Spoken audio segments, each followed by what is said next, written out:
Hey everyone, my name is Amanda Gabriel, local mom of two and professional data nerd. I'm here today sharing some data that I hope you will find useful. Now, a quick disclaimer, I am a member of the North Haven Board of Education, but I do not speak on behalf of the board. This is research that I completed myself to ensure that I am making data-driven decisions around the education budget. And I'm sharing it with you all again because folks seemed to like it last time I did it. I completed this analysis in good faith, but I'm human and sometimes mistakes happen. So if you notice something, please send me an email and let me know about it. And aside from that, happy analyzing. So I'd like to start with the summary and then we'll dig in a little bit deeper. The executive summary is as follows. In my professional opinion, and based on the evidence that I will show, North Haven schools are a very good value to the taxpayer because we spend significantly less than our peers, about 6% below the average, and we continue to get better results. We're about 4% above the average there. I just want to be clear that this is not an invitation to rest on our laurels, though. Continued strategic investment in education is needed to sustain and enhance these outcomes. The thing that's constant is the state of change in our modern world. So I always like to start by examining how other districts allocate their budgets to education. The goal is not ever to make exact comparisons, but to kind of identify trends and spot outliers. Various factors such as one-time expenses, think about a new fire truck or a massive curriculum update or some kind of unfunded state mandate. All these things can influence how much a district spends on either their town budget or their Board of Ed budget in a given year. However, analyzing these patterns can provide really valuable insights because it's not necessarily the year itself, but it's the trend. For this analysis, I focused on districts within our district reference group, which are socioeconomically similar to North Haven. Think, similar annual household income, similar number of kids on free and reduced price lunch, roughly similar sizes. Specifically, I looked at the percentage of overall budgets that these districts allocate to education. North Haven currently allocates 49.8% of its annual budget to the Board of Education. We are roughly 8 percentage points lower than the average within our DIRG. And for the past few years, we have consistently ranked in the bottom 25% of our district reference group for educational spending. This is not cause for alarm, because as we talked about, there are additional needs, fire trucks, etc. And as highlighted in the executive summary, North Haven is still performing really well overall. However, understanding these trends helps us make more informed decisions about future education investments. So then I reviewed how much each district within our DIRG spends on average to educate children, which serves as a good indicator for investment. The District Reference Group D, or DIRG D average, that's our district reference group, is $20,995.10 per student. North Haven comes in $1,319.13 per student below that, or if you extrapolate that out to the total district, to all of our students, it's about $4.2 million less. So why are we spending less? It appears that we have several things happening. One is supporting our special education kids locally. More kids with special needs are staying in our neighborhood schools, leading to shorter bus rides, better peer interaction, and a better taxpayer value. Because sending these kids out of district is tremendously expensive, and it's not a good experience for the kids either. We also manage our budget incredibly efficiently, so we bulk order supplies. Our director of IT, Jen Kosnewski, is constantly renegotiating vendor contracts to save us money. An anecdotal story that I like to talk about is the year that she saved us $60,000 because she renegotiated our copy and printer services. These are not individually going to make it up, but just the fact that we have people like Jen constantly looking for ways that we can sharpen our pencils here is excellent. We also operate with fewer central office administrators compared to our peers because we're prioritizing an investment in our teachers.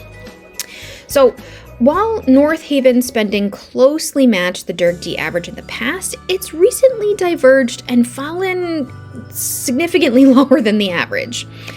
So the gap between North Haven and Ledyard, the lowest funded district in our DIRG, is shrinking.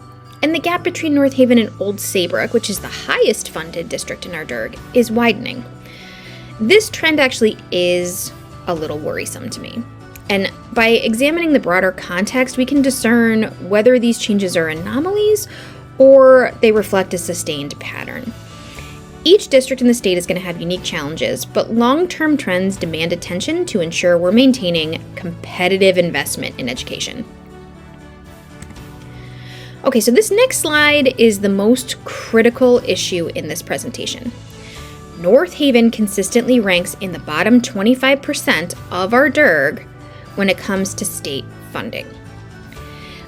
If our state senator and state representative could help us secure additional funding comparable to towns like Rocky Hill or Cromwell, the financial burden on North Haven taxpayers would significantly decrease. Here's why this matters.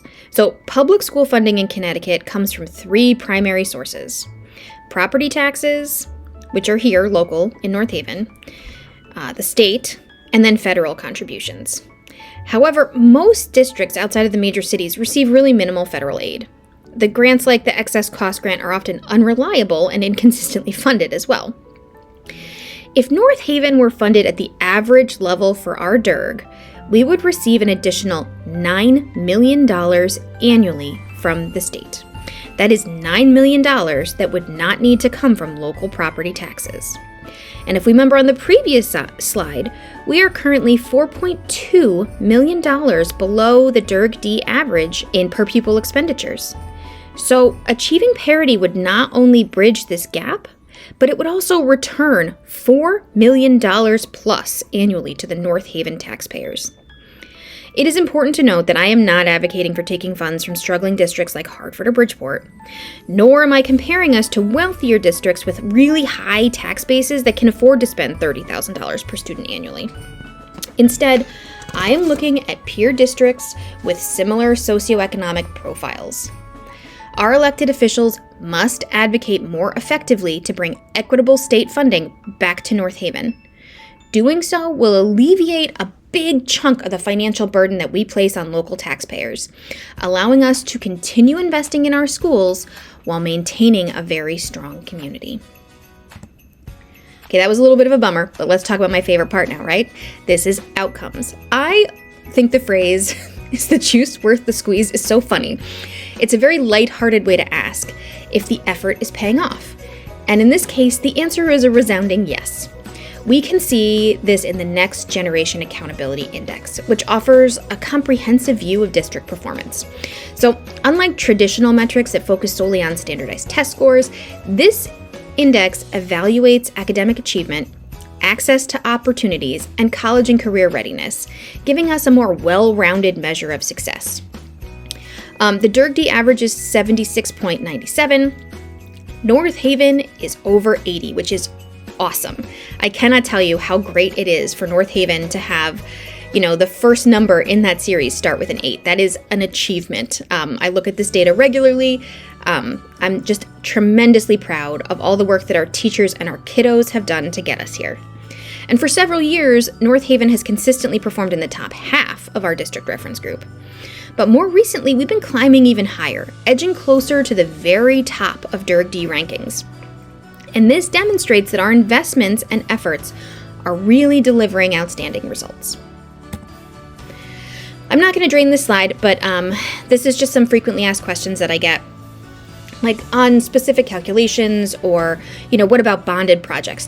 Are bonded projects included in the proportion of budgetary spend? When we're looking at the debt service of other districts in the state, it's very similar to North Haven. We're all sort of calculating it in the same way. People are also asking me, why are you using the different district reference group as a comparison as opposed to the state average? Well, I think it makes a lot more sense to use districts that are socioeconomically similar. And also, it's the measure that the state uses to compare us as well. Why should we continue investing in North Haven schools? It looks like we're doing just fine. I totally get that, and I'm very proud that we are doing very well.